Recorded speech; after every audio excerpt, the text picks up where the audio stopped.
For the Independent Journal. The Federalist, Number 1. By Alexander Hamilton. To the people of the state of New York, after an unequivocal experience of the inefficacy of the subsisting federal government, you are called upon to deliberate on a new constitution for the United States of America. The subject speaks its own importance, comprehending in its consequences nothing less than the existence of the Union, the safety and welfare of the parts of which it is compassed, the fate of an empire, in many respects, the most interesting in the world. It has been frequently remarked that it seems to have been reserved to the people of this country, by their conduct and example, to decide the important question, whether societies of men are really capable or not, of establishing good government from reflection and choice, but whether they are forever destined to depend, for their political constitutions, on accident and force. If there be any truth in the remark, the crisis, at which we are arrived, may with propriety be regarded as the area in which that decision is to be made, and a wrong election of the part we shall act, may, in this view, deserve to be considered as the general misfortune of mankind. This idea will add the inducements of philanthropy to those of patriotism to heighten the solicitude, which all considerate and good men must feel for the event. Happy will it be if our choice should be directed by a judicious estimate of our true interests, unperplexed and unbiased by considerations not connected with the public good. But this is a thing more ardently to be wished than seriously to be expected. The plan offered to our deliberations affects too many particular interests, innovates upon too many local institutions, not to involve in its discussion a variety of objects foreign to its merits, and of views, passions and prejudices little favorable to the discovery of truth.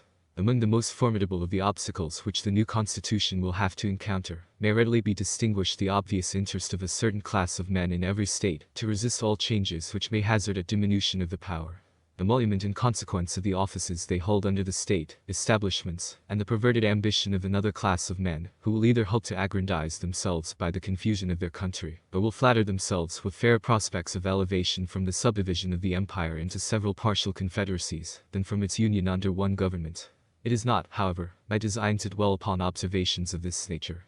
I am well aware that it would be disingenuous to resolve indiscriminately the opposition of any set of men, merely because their situations might subject them to suspicion, into interested or ambitious views. Candor will oblige us to admit that even such men may be actuated by upright intentions. And it cannot be doubted that much of the opposition which has made its appearance, or may hereafter make its appearance, will spring from sources, blameless at least, if not respectable, the honest errors of minds led astray by preconceived jealousies and fears.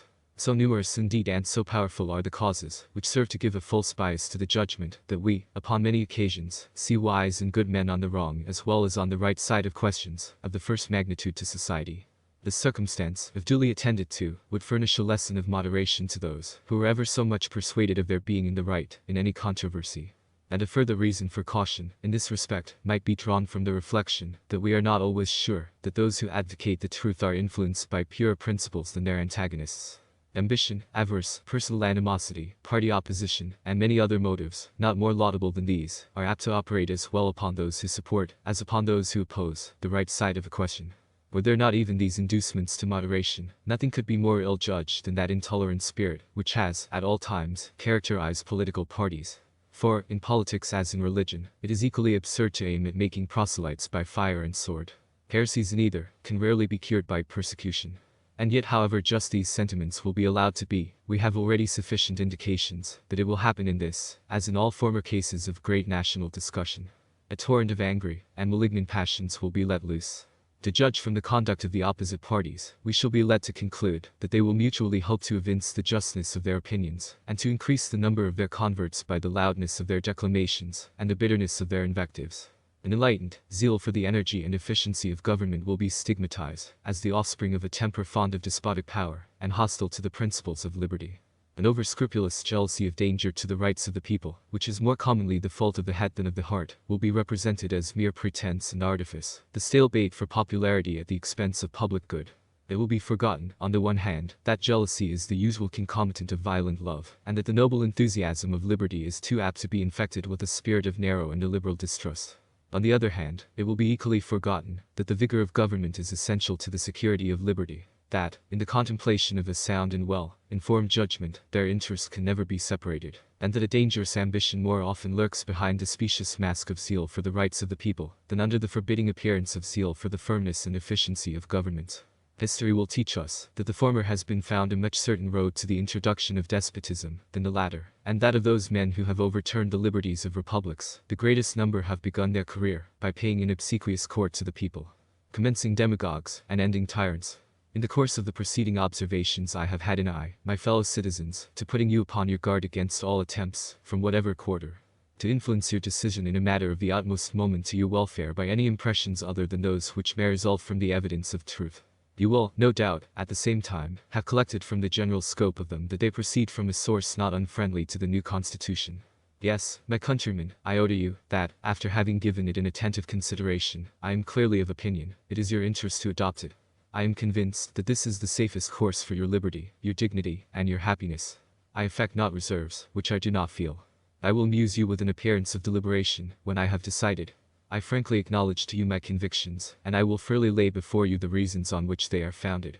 The consciousness of good intentions disdains ambiguity. I shall not, however, multiply professions on this head. My motives must remain in the depository of my own breast. My arguments will be open to all, and may be judged of by all. They shall at least be offered in a spirit which will not disgrace the cause of truth. I propose, in a series of papers, to discuss the following interesting particulars: the utility of the Union to your political prosperity, the insufficiency of the present Confederation to preserve that Union, the necessity of a government at least equally energetic with the one proposed.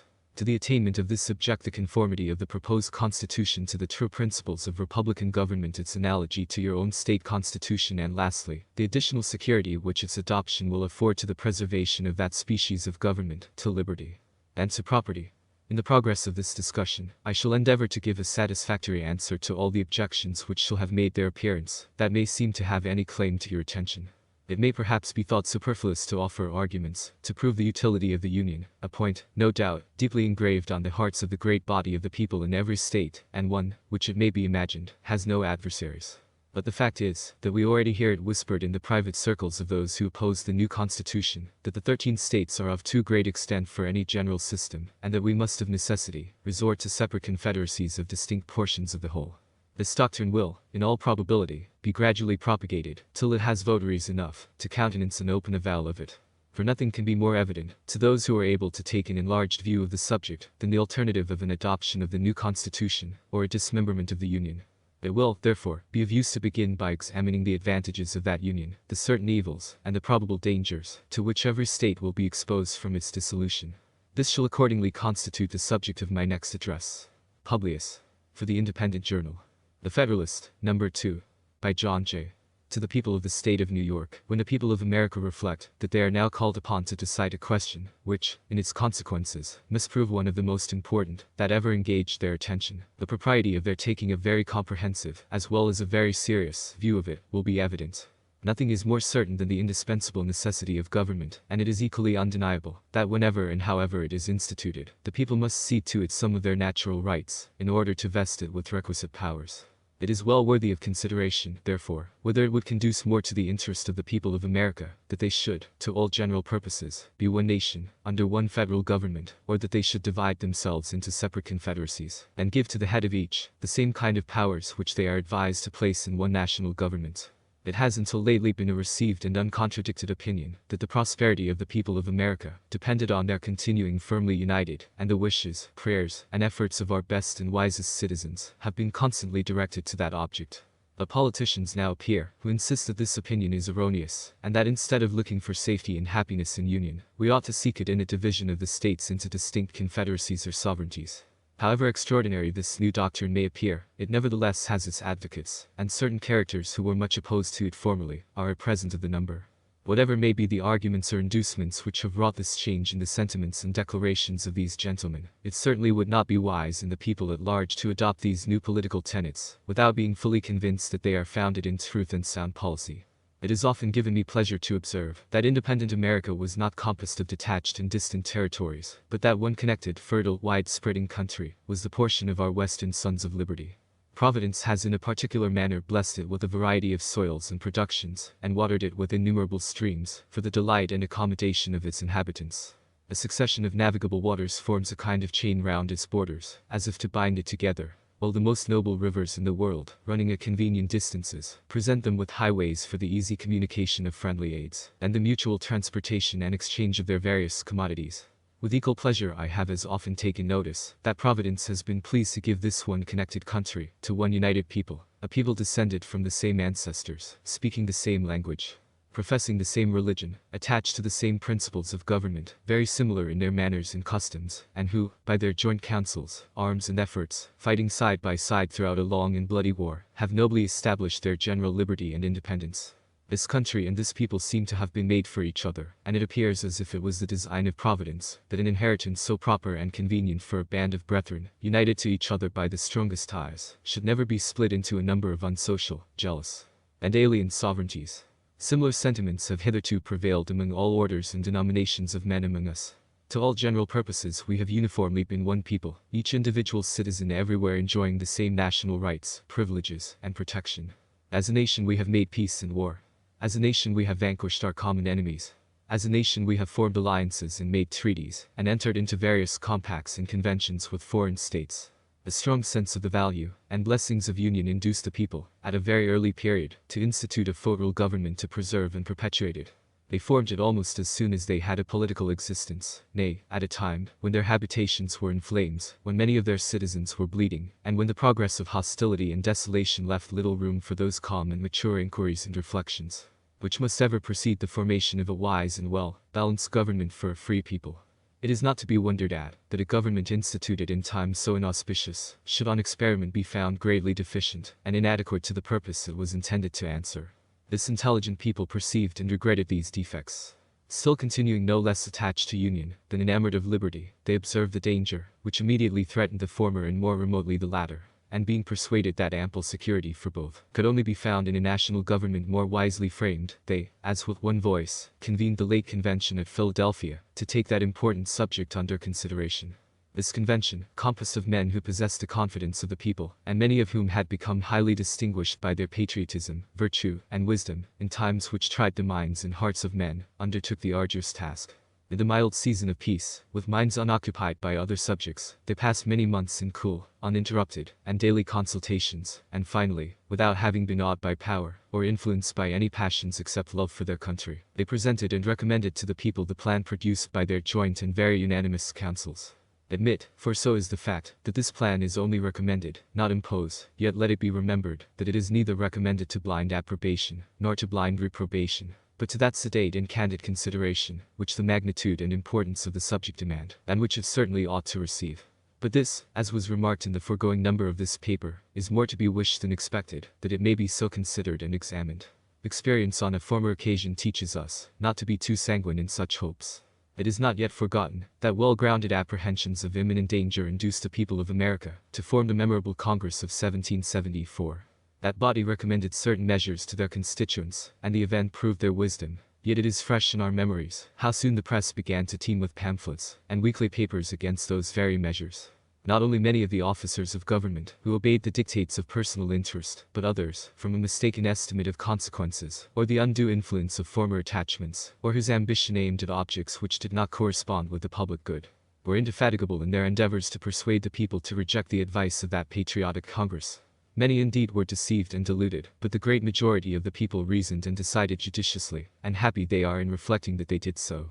They considered that the Congress was composed of many wise and experienced men, that being convened from different parts of the country they brought with them and communicated to each other a variety of useful information, that in the course of the time they passed together in inquiring into and discussing the true interests of their country, they must have acquired very accurate knowledge on that head, that they were individually interested in the public liberty and prosperity, and therefore that it was not less their inclination than their duty to recommend only such measures as after the most mature deliberation they early thought prudent and advisable.